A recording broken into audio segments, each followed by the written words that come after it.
Friends, if you are curious to revisit one of the most talked about teen dramas of the early 2000s, then you are in the right place. If you are new to our channel, make sure to subscribe so you don't miss out on more amazing movie updates. In today's video, we are going to talk about the film 13, released in 2003. We will dive into what this movie is about, where you can watch it today, and all the fascinating details surrounding its making. I will tell you on which OTT platform or TV channel you can find it, and we will also explore behind-the-scenes details like the production journey, filming process, post-production work, budget, and box office performance. Along with that, we will talk about its gripping storyline, the incredible star cast, and how their performances brought the intense teenage world to life. You will also hear a brief review of the story and why this film still sparks conversations even after so many years. From the characters to the performances, from the script to the controversies it stirred, everything will be covered here. So, stay with me till the end of this video as we uncover the world of 13 in a way you have never heard before. Shall we get started? Strap in, because 13 doesn't tiptoe into its story. It sprints in, grabs your wrist, and drags you through one chaotic semester of 7th grade. We open mid-free fall with a jolt of shock, then the film snaps back to the start of the school year to show how Tracy Freeland, quiet, bright, and desperate to upgrade her social ranking, locks eyes on the campus it girl, Evie Zamora, and decides that is the life she wants. The first big turn comes with a test. Evie dares Tracy into a shoplifting spree, and boom, new clothes, new attitude, new orbit. From there the narrative runs mostly straight through time, but it's cut to feel breathless and immediate. Jittery handheld shots, quick fires of after-school hangouts and house parties, and color that seems to drain scene by scene as Tracy's choices get darker. Conflict number 1 is identity. Tracy versus the version of herself she thinks will finally get her noticed. Conflict number 2 is power. Evie versus everyone, playing puppet master with a smile, especially when she wedges herself into Tracy's home under the loose guardianship of Tracy's overworked mom, Melanie. Turning points arrive like slaps. The wardrobe and piercing makeover that says goodbye to childhood, a party where the rush of fitting in comes bundled with booze and pills, and the quietly devastating discovery that Tracy's been hurting herself just to feel something she can control. The middle stretch is a pressure cooker.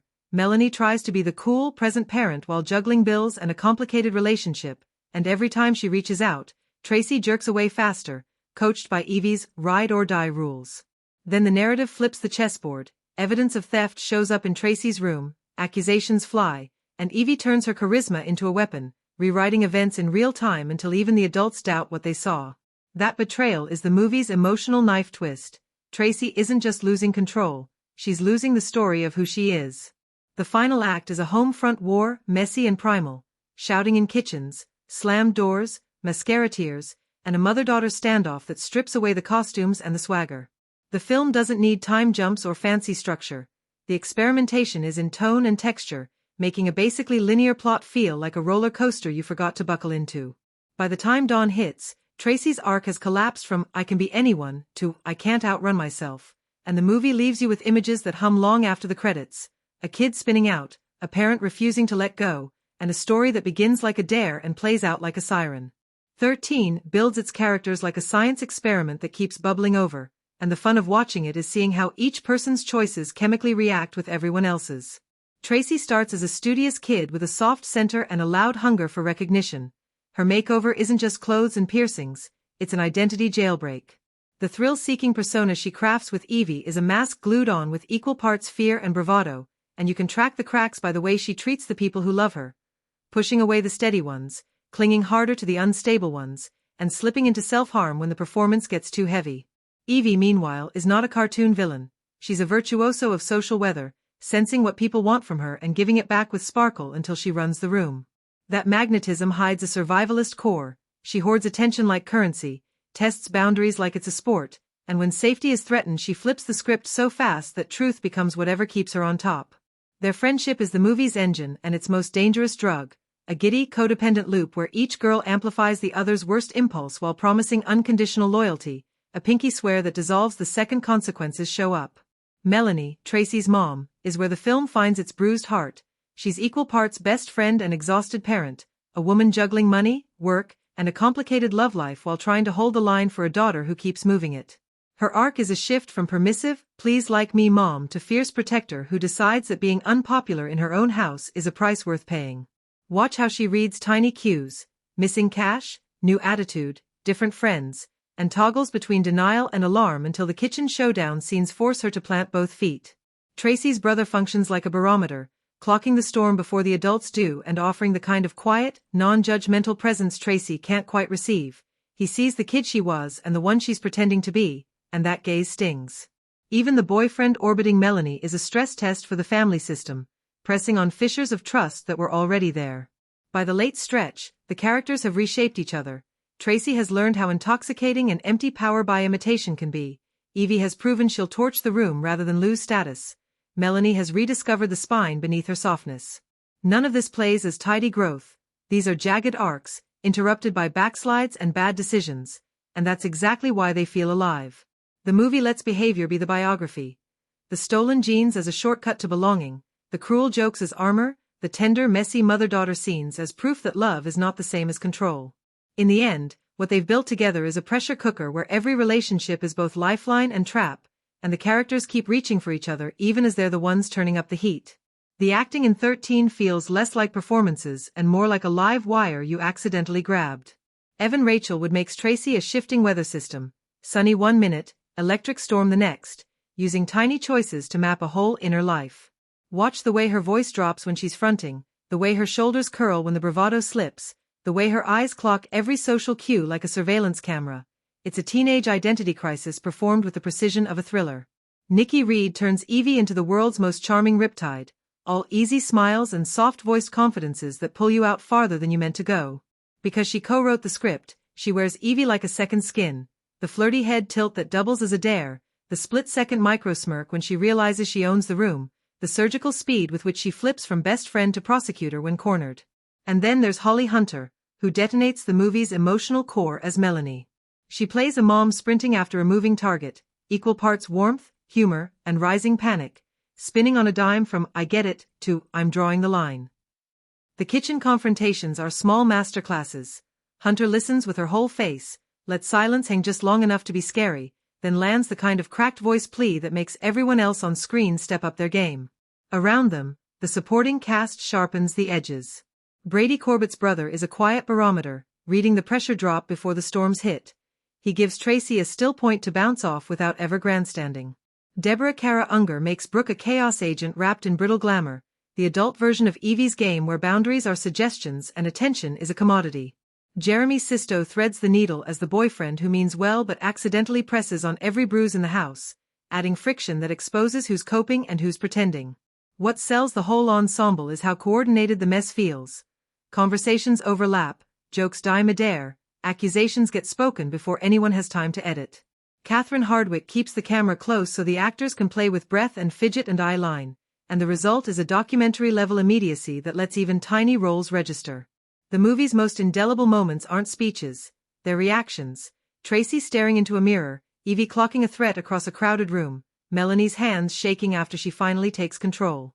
Everyone is operating at that uncomfortable, magnetic frequency where truth leaks through the performance, and the performances make the truth impossible to look away from. Catherine Hardwicke treats 13 like a close-quarters experiment in atmosphere and pressure, and you feel her authorship in almost every visual and rhythmic choice. The movie's tone lives somewhere between documentary immediacy and fever-dream adolescent melodrama, and that blend is what makes the storytelling feel alive rather than staged. She keeps the camera tight, often at eye level with the kids, so the viewer is forced into their orbit. Handheld movement, rapid reframing, and sudden close-ins turn ordinary conversations into charged encounters, while longer, quieter takes in the home scenes let the emotional weight settle and accumulate. Hardwicke plays with contrasts. The glitter and adrenaline of parties are shot to feel both intoxicating and slightly lurid, full of quick cuts and darting frames, while family moments are framed to feel cramped and unavoidable, every kitchen table or doorway a pressure point. Her pacing is surgical. Scenes flicker with the speed of teenage attention when Tracy is pulled along, then slow when consequences dawn, so editing becomes a psychological tool that mirrors the protagonist's metabolic tempo. She's not afraid of texture. Color and light shift subtly as Tracy's choices darken, sound design alternates between amplified pop tracks and uncomfortable, almost domestic silence, and the camera lingers on small gestures, a hand rummaging through a closet, a mirror glance, a bruised smile, to let character be revealed through behavior rather than exposition. The director also prioritizes performance space. She gives the actors room to breathe and react naturally, letting unscripted micro-moments land, and this trust translates to scenes that often feel improvised and therefore unbearably true. Compositionally, Hardwicke uses oblique framings and off-center figures to create a sense that control is always slightly out of reach. Group scenes become visual hierarchies where proximity equals power, and she stages confrontations so close to the audience that you can almost hear the scuff of someone backing away. Instead of neat dramatic beats, she assembles texture, fragmented sequences, montage bursts, and recurring visual motifs that stitch together into a mood more than a moral, making the film feel less like a plot that unfolds and more like an environment you inhabit for an hour and a half. The cinematography in 13 behaves less like a neutral recorder and more like a nervous companion that never leaves the character's pockets. Camera movement, framing, and light are all working overtime to make ordinary schoolyards and kitchens feel electric and dangerous. Handheld work and quick reframes give the film a jittery, now or never immediacy. Shots hover at eye level with the kids so you're physically in their orbit, catching breathless whispers and sideways glances as if you've sneaked into their clique. Close-ups and shallow focus are used as psychological scalpels. Faces, trembling hands, and mirror reflections are isolated from their surroundings so you feel the character's inner tremors as a visual claustrophobia. Party sequences shift into a different visual register, more saturated highlights, frantic edits, and compressed framing, to mimic the disorienting rush of fitting in, while home scenes pull back into longer, steadier takes that let silence and the weight of a room accumulate into tension.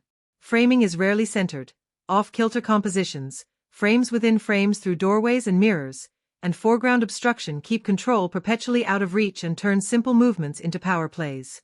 Light moves from naturalistic daylight to harsher practicals and low-key interiors as choices darken, so the palette itself seems to bleed away the safety of adolescence. Textures grow grittier, skin tones colder, and small things, like the flash off a stolen jacket or the sheen on tear-streaked mascara, become visual punctuation. The camera also acts as a social barometer. Proximity equals influence. Group dynamics are staged so that who's closer to the lens is who's winning the room, and subtle shifts in angle make betrayals feel like physical blows. It's in the tiny, repeated visual decisions, the mirror linger, the sudden push-in, the refusal to cut away, that the cinematography turns a straightforward coming-of-age setup into something palpably unstable, so every frame feels like a detail toward understanding how and why the characters fall apart. The editing in 13 behaves like a pulse that speeds up and stumbles exactly when the characters do, so the film's rhythm becomes a psychological instrument rather than just a way to move the plot forward. Early scenes breathe with quieter cuts and measured shot lengths that let you register small, telling gestures, an index finger tapping, a hesitant smile, so character details accumulate almost secretly. Once Tracy plunges deeper, the cuts come faster.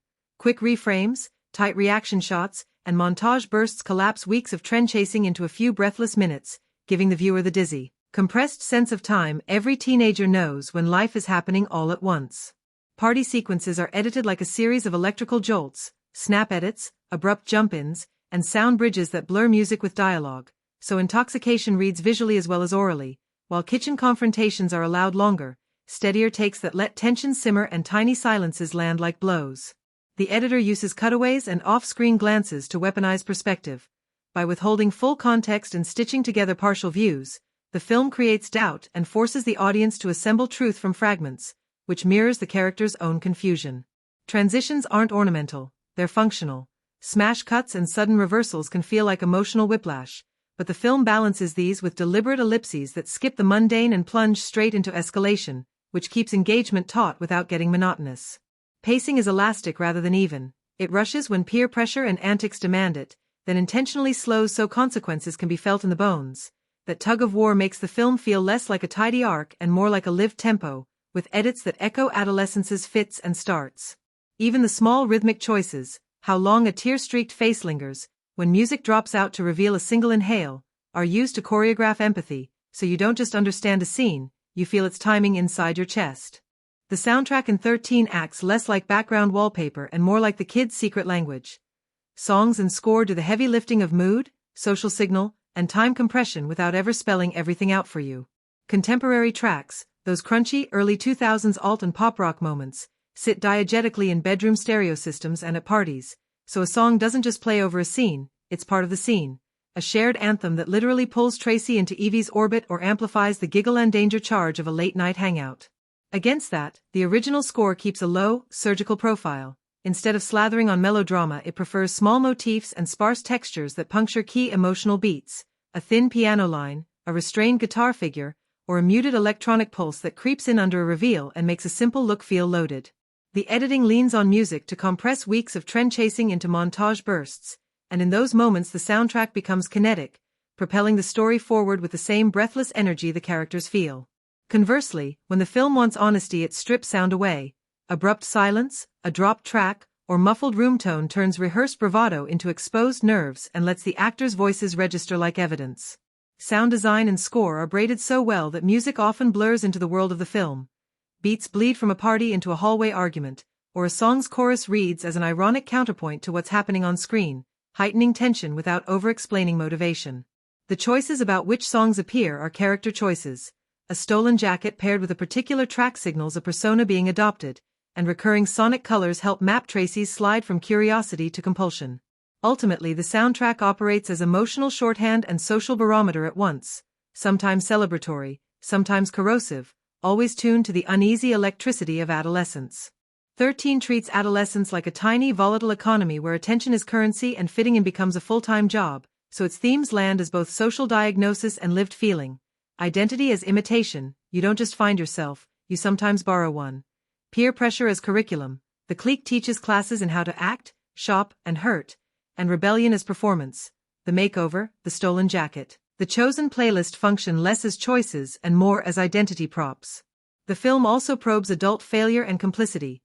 Parents who mean well but are distracted, authority figures who glance and look away, and a community that treats girls' trouble as a phase instead of a signal, which turns private pain into public spectacle. Friendship is examined not as a single tone but as an electrical circuit, mutual amplification that can light you up or burn you down, so scenes of loyalty and betrayal read like experiments in social contagion rather than neat moral lessons. Control and agency wobble throughout. Self-harm and risky behavior are shown as brutal, illogical methods of feeling control in a life that otherwise feels handed to you, and the movie refuses easy answers about blame, showing how victimhood and culpability can overlap. Economic and cultural pressures hum underneath. Status, image, and the little humiliations of class make the stakes tangible, while gendered expectations about desirability and toughness quietly steer the girls' choices. The film's aesthetic choices, music as social shorthand, mirrors as identity scanners, and recurring motifs of theft and performance, turn these themes into sensory shorthand so they don't feel preached but experienced. Instead of packaging a single takeaway, 13 leaves you with a cluster of uneasy questions about how we form selves inside social machines, how love can look like control, how belonging can require erasure, and how small choices accumulate until they rearrange a life. If you came for blockbuster fireworks, you'll be surprised. 13 treats visual effects like a shy roommate, present only when absolutely necessary and politely out of the spotlight. The film's effects are mostly practical craft.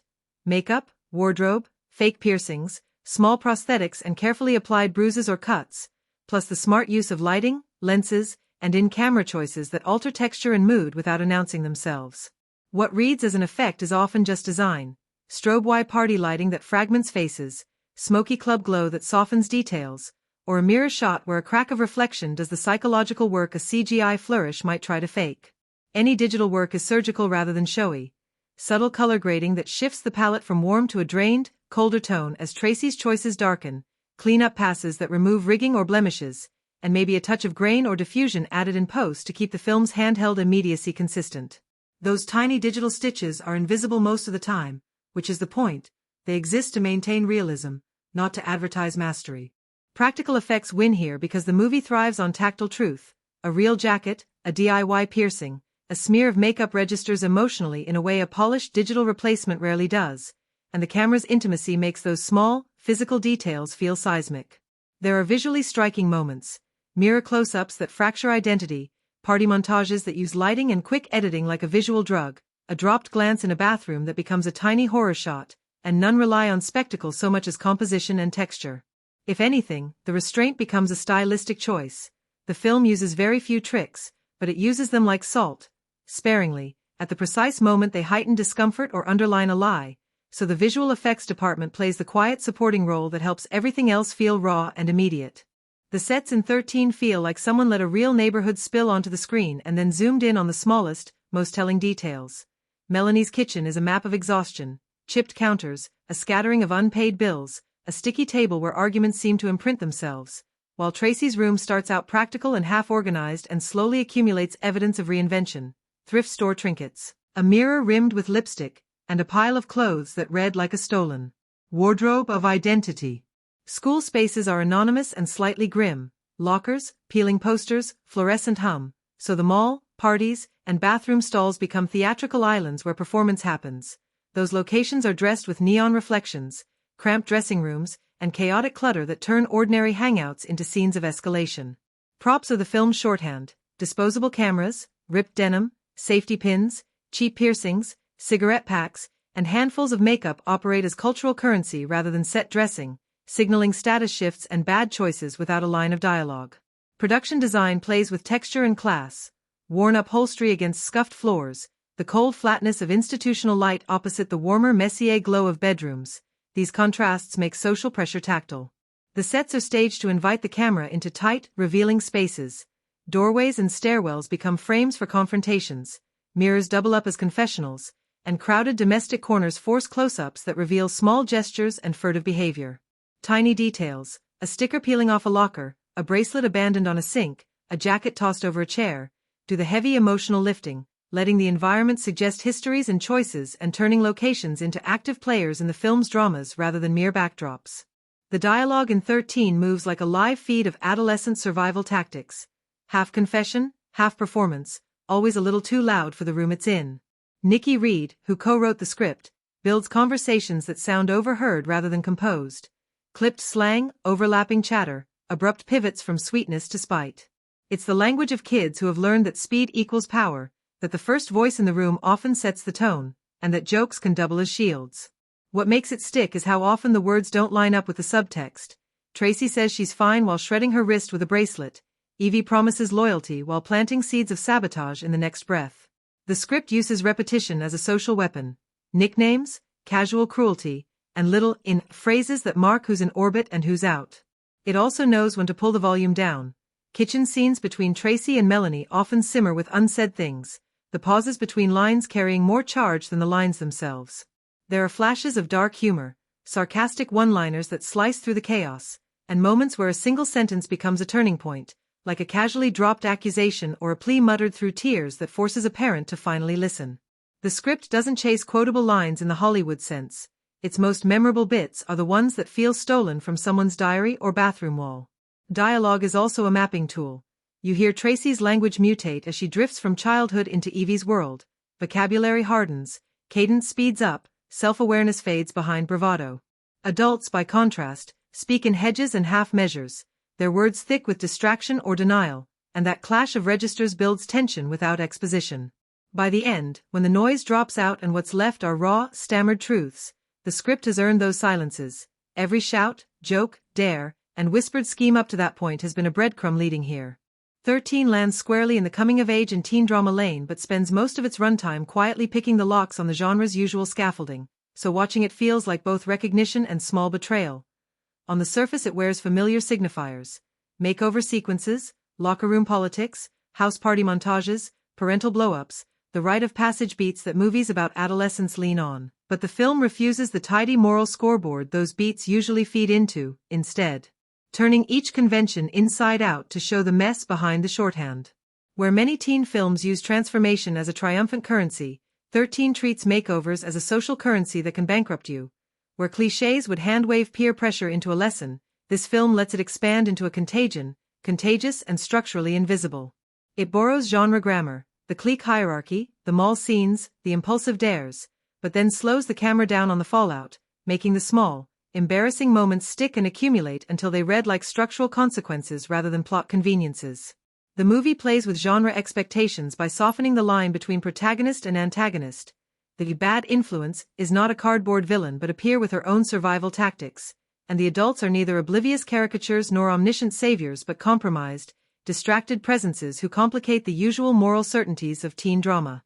Stylistically it leans away from glossy studio polish and toward indie social realism, handheld camera work, intimate close-ups, and a soundscape that keeps diegetic music in the room rather than broadcasting a manipulative soundtrack, so the emotional beats feel earned rather than cued. Humor, when it appears, is bitter and small, a nervous relief rather than a punchline, and suspense is psychological rather than plot-driven. You're waiting for peer dynamics to snap, not for a twist. The film also freshens the genre by making gender dynamics the engine rather than a subplot. Its stakes are about social currency and bodily autonomy, and the drama arises from how girls police each other and themselves in a culture that rewards self-erasure. In terms of pacing and tone, it flirts with thriller sensibilities, those jump-in edits and sudden reversals, but never substitutes spectacle for interiority, so you feel threatened without ever needing a literal antagonist. Clichés are used as familiar notes and then modulated. The makeover montage is present but shown as a costume change with consequences.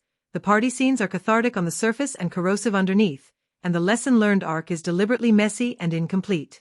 The balance between drama and other genre elements is careful. There's little slapstick, no action set pieces, and humor acts as counterpoint rather than relief, which keeps the emotional temperature high. Where the film truly subverts expectation is in its refusal to reward performative rebellion with neat redemption or comeuppance. The narrative logic feels forensic, asking the audience to trace social pressure like fingerprints rather than handing out cause and effect moral neatness. So the result reads as a genre piece that looks familiar in silhouette but, when examined, reveals a different anatomy of adolescence. One where textures, silences, and repeated small betrayals do the narrative heavy lifting and force you to inhabit the messy middle of growing up rather than exit through a tidy moral door. 13 reads like a social X-ray of early adolescence, sharp, uncomfortable, and oddly magnetic, so its cultural commentary sneaks up on you by living inside the details rather than waving a banner. The film probes how identity becomes a purchased, performative thing. Clothes, music, piercings, and petty crimes are treated as shorthand for belonging, and that small economy logic of look like the group, by the group's language, becomes a critique of consumer and image culture without ever pausing to spell it out.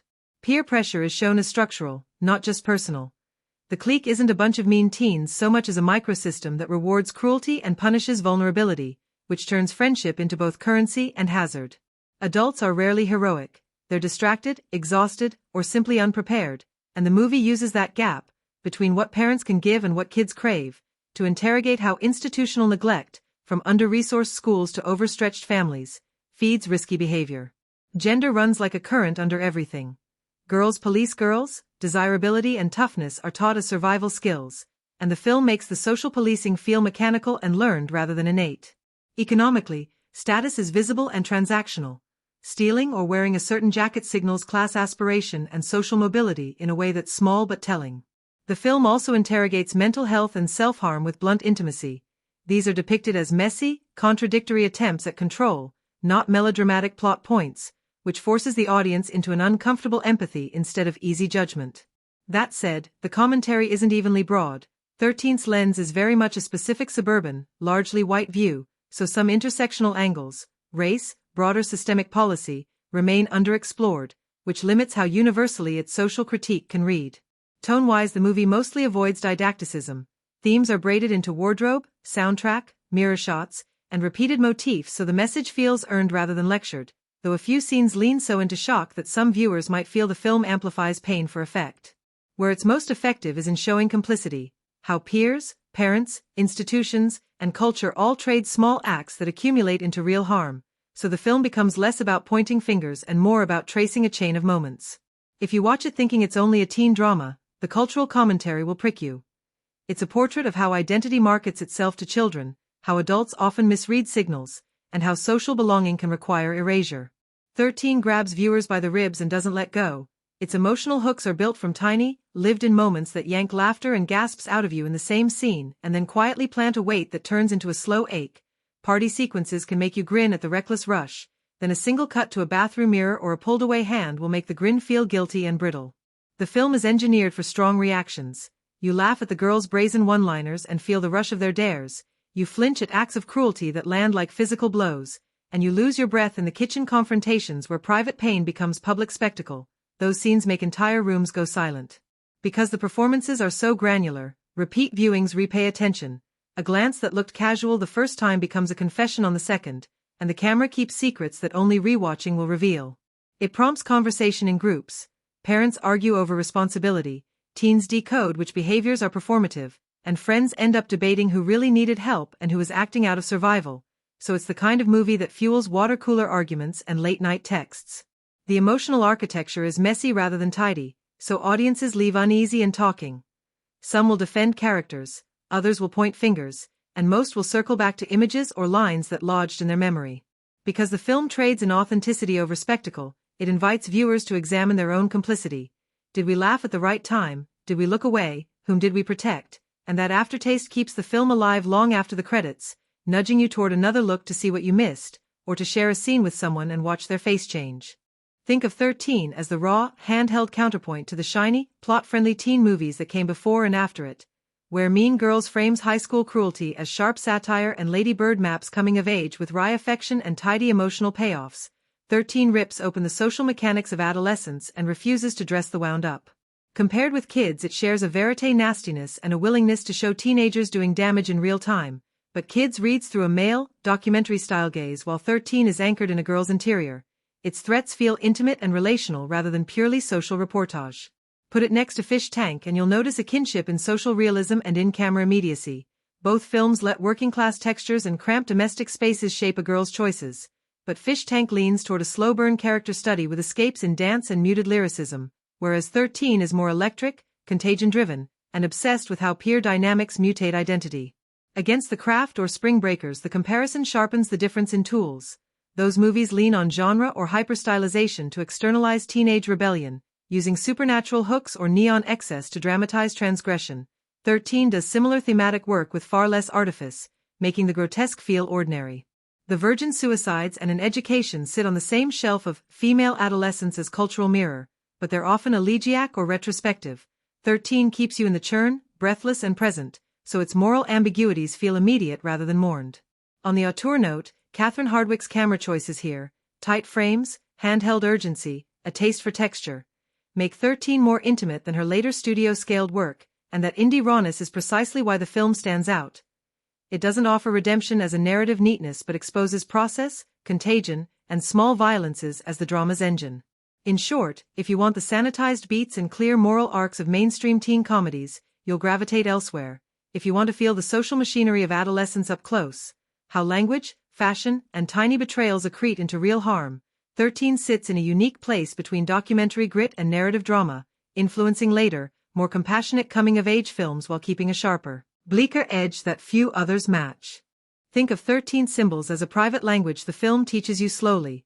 Small, repeated objects and visual beats that start as shorthand and then accumulate until they rewrite the character's inner maps. Mirrors are the loudest of these. Bathroom and bedroom reflections aren't just vanity shots, they're identity scanners. We watch Tracy practice faces, rehearse a pose, and then catch the moment the reflection no longer matches the person standing in front of it. Clothing and accessories work like social currency. A jacket, a stolen pair of jeans, a new bracelet or piercing functions less as fashion and more as a passport into a different social economy, and the film treats these exchanges as barter. Steal or borrow an item, gain a status entry. Theft itself becomes ritualized metaphor. Shoplifting isn't only rebellion, it's a visible proof of belonging and an enactment of risky agency, a tiny transgression that converts material into identity. Body marks, piercings, bruises, the traces of self-harm, operate as corporeal punctuation. They're attempts at authorship over the self, messy and contradictory acts that read as both claim and surrender. Doorways, stairwells, and thresholds are staged like moral liminal zones where decisions are made and characters pivot. Crossing a hallway or stepping through a front door often signals a transition from one moral economy to another, from private doubt to public performance. Repeated motifs of music and shared songs act as social weather. When a particular track plays, it's not background, it's an invocation that pulls characters into the same mood, the same code. Music becomes shorthand for group identity and for the contagiousness of trends. Mirrors, music and clothes are all amplified by the camera's habit of framing characters off-center or through reflections, which visually literalizes fragmentation. The self is never whole in the lens, it's always composed of shards and angles. Props that seem trivial, a safety pin, a cheap earring, a ripped poster, become indexical, each carrying narrative freight about class, aspiration, and small humiliations. The production design lets possessions speak for what words won't.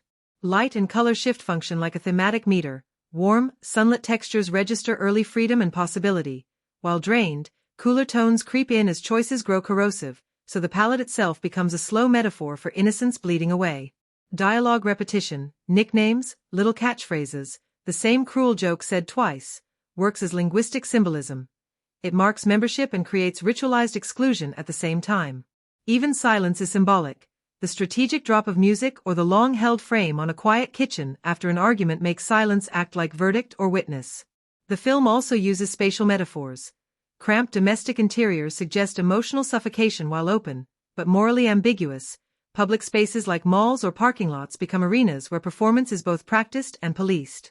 Small gestures, the way a hand lingers on a mirror or how someone wipes at their wrist, are repeated like leitmotifs until they're almost musical cues for a character's inner state. Importantly, these motifs never sit proudly on the surface to point a moral. They accrete, layer by layer, until the audience can read social contagion as if following a set of fingerprints. Stolen jacket here, shared song there, a recurring mirror shot, and you can trace the chain of influence. The restraint matters. The symbols are tactile, domestic, and mundane, which is why they sting. The film asks you to see how ordinary objects and rhythms do the emotional work of shaping identity, and by treating these motifs as structural bones rather than decorative flourishes, 13 makes its metaphors feel lived in, urgent, and quietly impossible to unhear. When placed within the larger franchise or historical timeline, the movie does more than just exist as a standalone entry. It plays a role in shaping the ongoing narrative tapestry. For those following the series, the film picks up threads from its predecessors while weaving new ones that set the stage for future installments. It takes familiar characters and either pushes them into unexpected territory or circles back to deepen their arcs in ways that feel earned. Fans will notice subtle callbacks to earlier chapters, whether through character interactions, repeated motifs, or even the way certain pivotal scenes echo iconic moments from the past, while also catching hints of where the story might be headed. If viewed as part of a broader series, this film acts as a connective bridge, balancing the weight of legacy with the demand for progression. On the historical side, the movie is meticulous in how it renders its time period. The costumes are steeped in authenticity, the architecture feels lived in rather than staged, and the socio-political climate of the era is threaded naturally into the plot rather than treated as a backdrop. It does not simply recreate the past, it immerses viewers in it, from the language spoken in tense exchanges to the cultural nuances that dictate how characters navigate their world. What makes this particularly compelling is how the filmmakers use history not as a constraint but as a catalyst for drama, layering real events with fictional flourishes that heighten the stakes.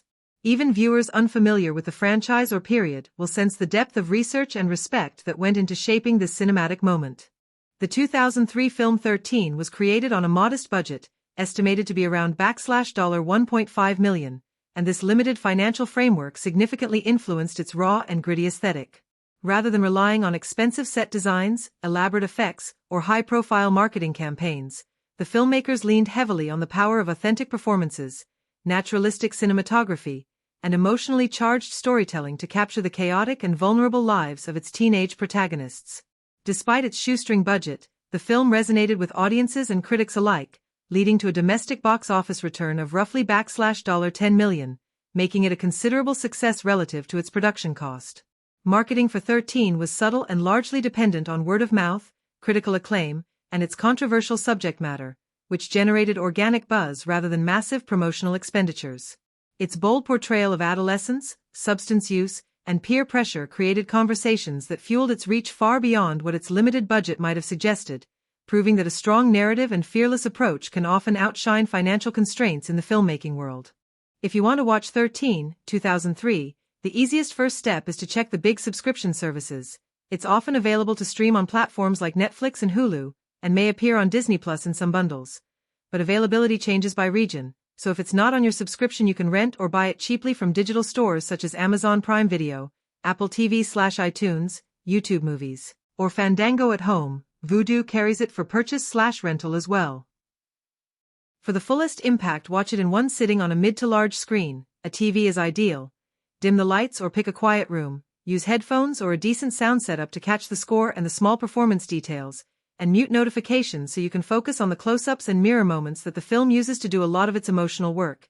If you want to confirm current regional availability quickly, use an aggregator like Just Watch or search your device's store because streaming rights move around. If you enjoyed this video and would like us to provide reviews of every kind of movie, please remember to like, comment, share, and subscribe to our channel. Have a great day, and we'll see you in the next video. Goodbye.